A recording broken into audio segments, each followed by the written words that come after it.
Hello diploma champs, welcome back to triple T academy. So ಎಷ್ಟೊಂದು ಜನ ಯಾರೆಲ್ಲ DCT 2026 online applications ಹಾಕ್ತಿದ್ದೀರೋ ಅವ್ರಿಗೆ applications ಟೈಮಲ್ಲಿ ಮೆನಿ ಪ್ರಾಬ್ಲಮ್ಸನ್ನು ಫೇಸ್ ಮಾಡಿದ್ದೀರಾ.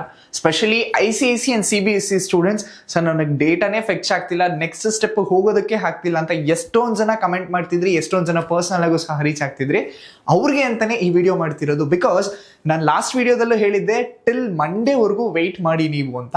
ಸೊ ಎಸ್, ನಿಮ್ಮ ಯಾರೆಲ್ಲ ICSE ಆ್ಯಂಡ್ CBSE ಸ್ಟೂಡೆಂಟ್ಸ್ ಈ ಥರ ಇಶ್ಯೂಸ್ನ ಫೇಸ್ ಮಾಡ್ತಿದ್ರು ಅವ್ರಿಗೆ ರಿಸಾಲ್ವ್ ಆಗಿದೆ.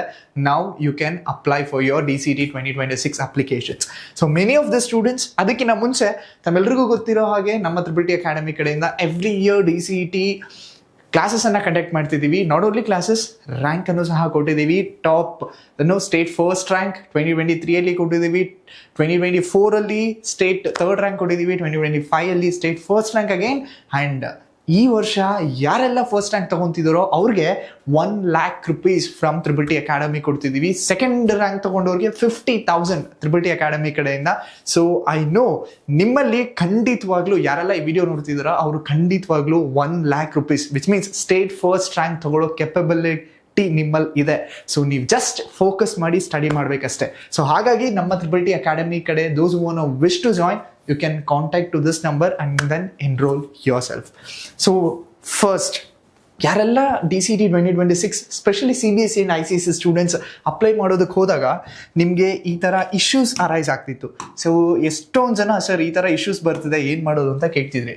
The filled SSLC register number must be a string or array type with a maximum length of 20. ಈ ಥರ ಬರ್ತಿತ್ತು. ಸೊ ನಾ ಹೇಳಿದ್ದೆ this is technical glitch, KA ಕಡೆಯಿಂದನೇ ರಿಸಾಲ್ವ್ ಮಾಡಬೇಕು. ಸೊ ವೆಯ್ಟ್ ಮಾಡಿ, ಟಿಲ್ ಮಂಡೇವರೆಗೂ ವೆಯ್ಟ್ ಮಾಡಿ, ಮಂಡೇ ರಿಸಾಲ್ವ್ ಆಗುತ್ತೆ ಅಂತ. ಇವತ್ತು ನಿಮ್ಮ ಇಶ್ಯೂಸ್ ರಿಸಾಲ್ವ್ ಆಗಿದೆ. You can see this is CBSE ಸ್ಟೂಡೆಂಟ್ಸ್ದೇ ಒಂದು ಡೇಟಾನ ತೆಗೆದುಬಿಟ್ಟು ನಿಮಗೆ ಸ್ಯಾಂಪಲ್ ಆಗಿ ತೋರಿಸ್ತಿರ್ಬೋದು. You can see this. If you have completed SSLC, case EEB ಅಂದರೆ ಕರ್ನಾಟಕ ಸ್ಟೇಟ್ ಬೋರ್ಡ್ ಅಂಡರಲ್ಲಿ enter register number to fetch automatically, otherwise enter details manually ಅಂತ ಕೊಟ್ಟಿದೆ. ಸೊ ಇಲ್ಲಿ ನೀವು ಡೀಟೇಲ್ಸ್ನ ಮ್ಯಾನ್ಯುಯಲ್ ಆಗಿ ಹಾಕಬೇಕು. ಫಸ್ಟ್ ಸ್ಟೆಪ್ಪಲ್ಲಿ ನಿಮ್ಮ ಬೇಸಿಕ್ ಡೀಟೇಲ್ಸ್ನ ಫಿಲ್ ಮಾಡಾದ್ಮೇಲೆ ನೆಕ್ಸ್ಟ್ ಸ್ಟೆಪ್ಗೆ ಬಂದಾಗ ನಿಮ್ಮ ಡೀಟೇಲ್ಸ್, ನಿಮ್ಮ ರಿಜಿಸ್ಟರ್ ನಂಬರ್ ಫೆಚ್ ಆಗಿರುತ್ತೆ. ಆ್ಯಂಡ್ ದೆನ್ ಇನ್ನು ಉಳಿದ ಯಾವುದೇ ಕಾಲಮ್ಮು ಫೆಚ್ ಆಗಿರಲ್ಲ. ನಿಮ್ಮ ಬೋರ್ಡ್ ಯಾವುದು, ಯು ಕ್ಯಾನ್ ಸಿ ದಿಸ್. ಇಲ್ಲಿ ಈ candidate central board of secondary education which is CBSE, ಅವ್ರು ಅದನ್ನು ಮೆನ್ಷನ್ ಮಾಡಿದ್ದಾರೆ. ನೀವು ICSE ಆಗಿದ್ರೆ ICSEನ ಮೆನ್ಷನ್ ಮಾಡಬೇಕಾಗತ್ತೆ. ನಿಮ್ಮ name has per SSLC marks card, date of birth, total marks, ಯಾವ ಸ್ಕೂಲಲ್ಲಿ ನೀವು ಸ್ಟಡಿ ಮಾಡಿದ್ದು, ಆ್ಯಂಡ್ ದೆನ್ ಒಬ್ಟೈನ್ಡ್ ಮಾರ್ಕ್ಸ್ ಎಷ್ಟಿದೆ, ಪರ್ಸೆಂಟೇಜ್ ಎಷ್ಟಿದೆ, ನೀವೇ ಮ್ಯಾನ್ಯುಯಲ್ ಆಗಿ ಟೈಪ್ ಮಾಡಬೇಕಾಗತ್ತೆ. ಟೈಪ್ ಮಾಡಿ ಮುಂದೆ ನೆಕ್ಸ್ಟ್ ಅಂತ ಕೊಡಬೇಕಾಗತ್ತೆ. ನೆಕ್ಸ್ಟ್ ಅಂತ ಕೊಟ್ಟರೆ ಈ ಥರ ಒಂದು ಡೇಟಾ ಬರುತ್ತೆ. This is very important. So basically state syllabus ಸ್ಟೂಡೆಂಟ್ಸ್ಗೆ, ಯಾರೆಲ್ಲ ಕರ್ನಾಟಕದಲ್ಲಿ ಸ್ಟೇಟ್ ಬೋರ್ಡ್ ಅಂಡರಲ್ಲಿ ಓದಿದಿರೋ ಅವ್ರಿಗೆ ಸ್ಯಾಟ್ಸ್ ನಂಬರ್ ಇರುತ್ತೆ. ಸೊ ಸ್ಯಾಟ್ಸ್ ನಂಬರಿಂದ ಆಟೋಮೆಟಿಕಾಗಿ ಡೇಟಾ ಫೆಚ್ ಆಗುತ್ತೆ. ಬಟ್ CBSE ಆ್ಯಂಡ್ ICSE ಸ್ಟೂಡೆಂಟ್ಸ್ಗೆ ಸ್ಯಾಟ್ಸ್ ನಂಬರ್ನ ನೀವೇ ಮ್ಯಾನ್ಯುಯಲ್ ಆಗಿ ಟೈಪ್ ಮಾಡಬೇಕಾಗತ್ತೆ. So you can see this. SATS, do you have a SATS ID? Yes ಅಂತ ಕ್ಲಿಕ್ ಮಾಡಿ. ಎಸ್ ಅಂತ ಕ್ಲಿಕ್ ಮಾಡಾದ್ಮೇಲೆ ಸ್ಯಾಟ್ಸ್ ನಂಬರ್ ನೀವೇ ಟೈಪ್ ಮಾಡಬೇಕಾಗತ್ತೆ. ಸೊ CBSE ಸ್ಯಾಟ್ಸ್ ನಂಬರ್ ಎಲ್ಲಿ ಸಿಗುತ್ತೆ ಸರ್ ಅಂತ ಕೇಳಿದ್ರೆ, CBSE ಸ್ಟೂಡೆಂಟ್ಸ್ಗೆ ಮೋಸ್ಟ್ ಪ್ರಾಬಬ್ಲಿ ನಿಮ್ಮ TCಲಿ ಮೆನ್ಷನ್ ಮಾಡಿರ್ತಾರೆ, ICSE ಸ್ಟೂಡೆಂಟ್ಸ್ಗೂ ಮೆನ್ಷನ್ ಮಾಡಿರ್ತಾರೆ. ಅದರ್ವೈಸ್ ನೀವು ನಿಮ್ಮ ಸ್ಕೂಲ್ ಹತ್ರ ಹೋಗಿ ಸ್ಯಾಟ್ಸ್ ನಂಬರ್ನ ಕಲೆಕ್ಟ್ ಮಾಡ್ಕೊಂಡು ಬರಬೇಕಾಗತ್ತೆ. ಒನ್ಸ್ ಸ್ಯಾಟ್ಸ್ ನಂಬರ್ ಹಾಕಿದ ತಕ್ಷಣ ಫೆಚ್ ಫ್ರಮ್ ಸ್ಯಾಟ್ಸ್ ಅಂತ ಕೊಡಿ. ಫೆಚ್ ಫ್ರಮ್ ಸ್ಯಾಟ್ಸ್ ಅಂತ ಕೊಟ್ಟಿದ ತಕ್ಷಣ ನಿಮ್ಮ ಡೇಟಾನ ಇಲ್ಲಿ ಫೆಚ್ ಆಗ್ತಾ ಹೋಗುತ್ತೆ. You can see this. ಈ ಸ್ಟೂಡೆಂಟ್ಸ್ಗೆ, ಪರ್ಟಿಕ್ಯುಲರ್ ಸ್ಟೂಡೆಂಟ್ಸ್ಗೆ 10th standard, 9th standard, 8th standard, 7th standard, 6th standard data ಮಾತ್ರ ಫೆಚ್ ಆಗಿದೆ. ಇನ್ನು ಮಿಕ್ಕಿದೆಲ್ಲ ಡೇಟಾನು ನೀವು ಮ್ಯಾನ್ಯುಯಲ್ ಆಗಿ ಟೈಪ್ ಮಾಡಬೇಕಾಗತ್ತೆ. This is very important. ಕೆಳಗಡೆ as per actual candidate Aadhaar, as per SATS name ಎರಡು ಒಂದೇ ಇದೆಯಾ ಅಂತ ಚೆಕ್ ಮಾಡ್ಕೊಳ್ಳಿ. ದೆನ್ ಎಸ್ ಅಂತ ಕೊಡಿ. Then proceed forward.